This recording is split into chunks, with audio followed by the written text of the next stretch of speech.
Netanyahu था और इसी जंग में था होगा। अभी जो है वो गायब था, फिर आ गया, वो फिर मरे, वो इस बार नहीं रहेगा। और अमेरिका अगर बदतमीजी करेगा तो 2050 तक अमेरिका था हो जाएगा।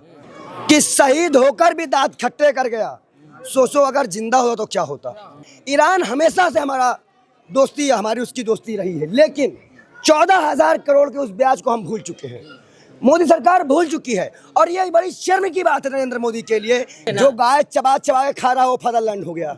नेतन्याहू नहीं रहेगा, और जिस दिन नेतन्याहू इस दुनिया में नहीं रहेगा शांति आएगी। और अमेरिका को जवाब देना ईरान का बहुत जरूरी था। जिस प्रकार से अभी आपने देखा कि अमेरिका दादागिरी के बावजूद भी अपना टैंकर नहीं ले जा पा रहा है, वो सोच रहा था कि परमाणु दिखाकर, डर दिखाकर, और ये हमला क्यों किया गया? एप्स्टेन फाइल में अपना नाम छिपाने के लिए। कोई मुद्दा नहीं था, कोई पहल नहीं थी। आप अगर बच्चियों को मारोगे, आप अगर मजलूमों को मारोगे तो आप भी मरोगे, उसी हालात में मरोगे, इस हालत में मारोगे। और यह बात आज हम बता दें, उनका सिर्फ शरीर गया है, वो जिंदा है हमारे दिलों में। शहीद खामनेई ज्यादा महंगा पड़ेगा अमेरिका को, ये जान रहे कि जिंदा खामनेई 85 साल का जो अल्लाह के रास्ते में अपना वक्त लगा के गया है, शहीद खामनेई उनको बहुत महंगा पड़ेगा। क्योंकि उनका जो जज्बा है, और हमने ये मिसाल हर एक मुसलमान, हिंदू, सिख, ईसाई को याद रखना है कि इस दौर में भी हमने बहादुरी किसे सुने नहीं देखे हैं। लेकिन पंडित जी यहाँ कुछ लोग हवन कर रहे हैं नेतन्याहू के लिए। देखिए वो लोग ये नहीं जानते हैं, अभी कुछ दिन हुआ है गैस में रोने लगे हैं, लाइन लगाने लगे हैं, वो अंधभक्त है। और सरकार को पूरी तरह से रोक लगाना चाहिए। जब भारत सरकार बातचीत कर रही है, तेल मंगवा रही है, ऐसे लोगों पे कार्रवाई होनी चाहिए और ऐसे लोगों को जेल भेजना चाहिए, बिल्कुल जेल भेजना चाहिए। मुस्तफा खामनेई कह रहे हैं कि बदला लिया जाएगा ईरान से, जिससे सुप्रीम नेतन्याहू, मैंने आपके चैनल पे ये बात कही थी, नेतन्याहू था और इसी जंग में था होगा। अभी जो है वो गायब था, फिर आ गया, वो फिर मरे, वो इस बार नहीं रहेगा। और अमेरिका अगर बदतमीजी करेगा तो 2050 तक अमेरिका था हो जाएगा।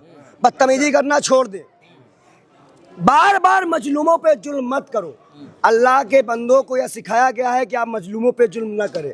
आज देखिए ईरान हमला कर रहा है, कोई पानी टैंकर पे हमला किया, कोई स्कूल पे हमला किया, और जब इजराइल हमला कर रहा था फिलिस्तीन पे तो कहाँ कहाँ हमले हुए। हम पिछले साल रो रहे थे इसी दर्द से, अब इस बार भी, लेकिन इस बार सुकून है कि शहीद होकर भी दांत खट्टे कर गया, सोचो अगर जिंदा होता तो क्या होता। अभी अमेरिका डर रहा है, थर्रा रहा है कि हमसे कोई बात कर ले। अभी आपने देखा कि ईरान से एम्बेसडर हमारे बीच आए थे, उन्होंने अपनी बात रखी। ईरान हमेशा से हमारा दोस्ती, हमारी उसकी दोस्ती रही है, लेकिन 14,000 करोड़ के उस ब्याज को हम भूल चुके हैं, मोदी सरकार भूल चुकी है। और ये बड़ी शर्म की बात है नरेंद्र मोदी के लिए कि वो स्टैंड नहीं ले रहे हैं। हम जैसे लोग भी उनसे रिक्वेस्ट कर रहे हैं कि आप सिर्फ जरूरत के टाइम पे ईरान को याद मत करिए, आप उसका साथ दीजिए, नहीं तो आने वाले टाइम पे आप ईरान को खो देंगे, आप अपना बहुत अच्छा मित्र खो देंगे। मिस्टर मोदी, मैं आपको फिर कह रहा हूँ, आप अपने विदेश नीति को बदलिए। एप्स्टेन फाइल से आपका नाम है तो आप कुर्सी छोड़िए, लेकिन मुल्क खराब मत करिए, जमहूरियत खराब मत करिए, हिंदू मुसलमान को मत बांटिए। लेकिन इजराइल तो फादरलैंड है ना, प्रधानमंत्री कहते हैं, तो उनका साथ देंगे ना? जो गाय चबा चबा के खा रहा वो फादरलैंड हो गया, वो फादरलैंड हो गया। और ईरान में गाय खाई नहीं जाती है, उनके अंधभक्त दुश्मन है। देखिए इनको पैसे मिलते हैं, फंडिंग होती है हर जगह। हिटलर ने भी अपनी फौज तैयार रखी थी अंधभक्तों की, और वहीं से भगा के ये लोग आए थे। ये तो फिलिस्तीनियों ने कुरान की बात मानी, मजलूम समझ के इनको जगह दे दी, नहीं तो ये रहने काबिल नहीं है।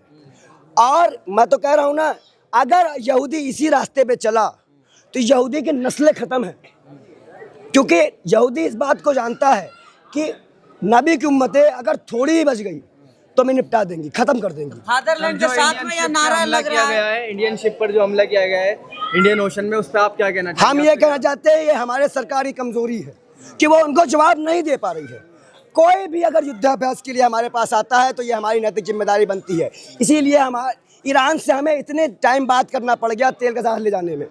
ये प्रधानमंत्री की विदेश नीति की खामियां हैं। पंडित जी, संभल के डीएसपी है, वो कह रहे हैं जो छाती पीट रहे हैं ईरान के लिए, वो ईरान जाए। सस्पेंड करना चाहिए। ईरान से हम गैस ले रहे हैं, हमारे उनके संबंध है, और ईरान एक इस्लामिक कंट्री है, यहाँ मुसलमान रहते हैं, दिल जुड़ा हुआ है। अगर कोई किसी की आस्था को ठेस पहुंचाएगा, अगर कोई किसी धर्मगुरु को मारेगा, इनका मतलब हमारे यहाँ शंकराचार्य हैं ये। लेकिन पंडित जी, फादरलैंड के साथ पूरा देश के लोग हैं, आप क्यों फादरलैंड के साथ नहीं न्यूज़ 24 ज्यादा लग रहा है मुझे। गोदी मीडिया लग रही है, जनता नहीं है। फादरलैंड कौन फादरलैंड? कौन फादरलैंड? जो हमारे बाद बना हमारा फादर बन जाएगा। मोदी जी कैसे कर रहे हैं? मतलब जितने भी अंधभक्त है, इन्होंने हिंदुस्तान के इतिहास को भुला दिया। फिर क्या अंग्रेजी भाई, वो फिलिस्तीन है, वो इजराइल कोई फादरलैंड माना नहीं है, वो फिलिस्तीन है। फिलिस्तीन था और रहेगा। तो आपको कह रहा लोग कि आप ईरान चले जाइए, काहे छाती पीट रहे इतना? जो चिल्ला रहे हैं नेतन्याहू के लिए, वो इजराइल जाए ना, हम चले जाएंगे। वो इजराइल जाए और देखिए, और उसको जिंदा देखे, क्योंकि आपके 2-3 दिन बाद वो गया। नेतन्याहू नहीं रहेगा, और जिस दिन नेतन्याहू इस दुनिया में नहीं रहेगा, शांति आएगी। और अमेरिका को जवाब देना ईरान का बहुत जरूरी था। हम खुश नसीब है कि हम इस जंग को देख रहे हैं, हम करबला नजदीक से देख रहे हैं। तो मंच से आपने कहा कि जो है बहादुरी हमने सुना था, देख लिया, इस्लाम जिंदा होता है हर करबला के बाद। बिल्कुल। हाँ। और हम लोग तो शामिल भी हुए, हमारे यहाँ के पूर्वज गए भी हैं, हुसैनी ब्राह्मण बने बैठे हैं, पाता लोग गए भी थे, लड़े भी हैं हक और ईमान की लड़ाई, और हमेशा और हक और ईमान की लड़ाई लड़ते रहेंगे, इंसानियत के लिए बोलते रहेंगे। नहीं मानेंगे मोदी के हिंदू मुसलमान के पैगाम को, बिल्कुल नहीं मानने वाले। तो आप मानते हैं कि हर करबला के बाद जो इस्लाम जिंदा होता है? इस्लाम को जिंदा रखना और हटाना ये सिर्फ अल्लाह के हाथ में, हमारे तुम्हारे हाथ में नहीं है। बेशक बेशक। ये सवाल तो पूछना ही गलत हो गया आपका।